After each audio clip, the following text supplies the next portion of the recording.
G'day legends, James Greenshields from Emergent Leaders Foundation. One of the things I just got off the phone talking to a bloke about is loops and spirals, and this has come up constantly in a lot of conversations at the moment. What do you want to be in, a loop or a spiral? What do I mean by that?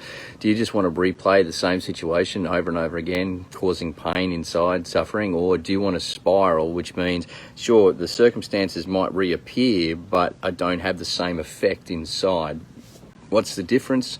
A loop keeps you stuck, a spiral helps you grow. The universe moves in spirals. Your blood circulates through your system in spirals. It's that's the only reason why your blood can actually move all through every part of your body with the pressure that it would possibly take to do that is because of the spiral motion. Spiral motion is said to be the actual motion of the universe. So the thing is, though, if I'm in a loop, I keep coming back to this one point. And how many times have you thought, I'm just back here again? What do I do? How do I get out of this? Well, if I'm back in the same point, it means that psychologically I have not accepted the actual wound or the trauma or whatever it is that's causing this loop, and I haven't actually transcended out of fighting it to a place where I can see the lesson through my healing and integrate that as part of my life.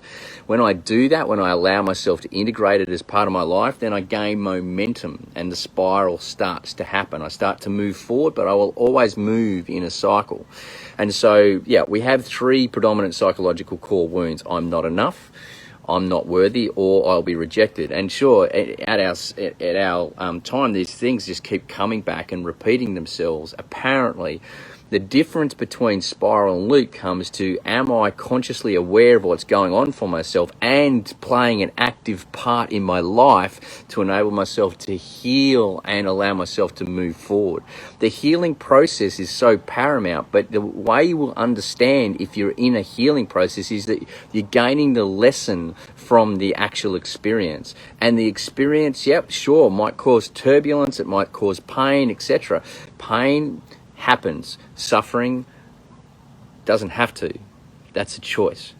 And the suffering occurs when I continually bring the pain of the past into the present moment and create my future from that pained place. Yeah? Just like the revolution is dictated by that which it's revolting against. So if we're to grow as a person, as a family, as a community, as a society, we need to understand this difference between loops and spirals. At the moment, society is very much in a loop, but it has the potential to actually crack itself out and change itself to a spiral if we start to understand the difference between delegative authority or imposed authority and self-authority. And understanding that there's a massive wake-up call at the moment for acceptance of personal responsibility, understanding how I truly am as a being, reintegrate spirit, soul, and body in my incarnation, my form, and my life, develop a meaning for what I'm doing instead of doing things by rote, letting go of habits which no longer serve me or serve anyone else around me, realize that I do love people and I enjoy being loved, and I'm on the planet for a reason, an individual reason, which cannot be replicated by anyone else because I am an individual, but within a collective. And so if we start to understand this and we start to go, right, this possible wound, trauma, whatever it is, has come around again, sit in it, in the emotion. The medicine is always in the wound. If you look, a stinging nettle around here, yeah? If I walk into the bush and I get a stinging nettle rubs up against me, I'm going to have a deep sting on my skin.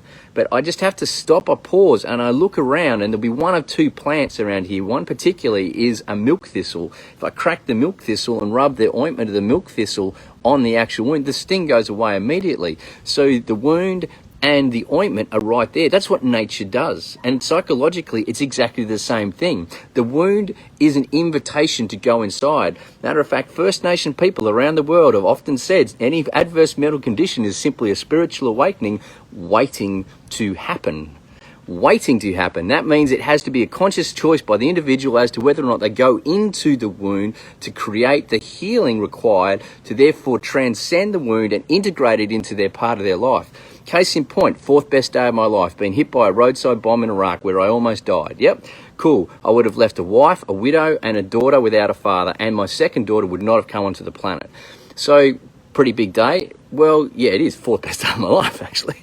But the reason why it's the fourth best day of my life is because I needed a big bomb to be put under me to wake up to my priorities in life. And now, not only do I wake up to my priorities in life, it's my call to action. I must live those priorities on a daily basis, which is why I've constructed the life I have with those that I love, and we live the way we do. Yeah, and I will shift that for no one, not no one, because this is the authority within me. Now, there's a huge responsibility in me to live a value-centric life and to center in love and work through from that. Yeah.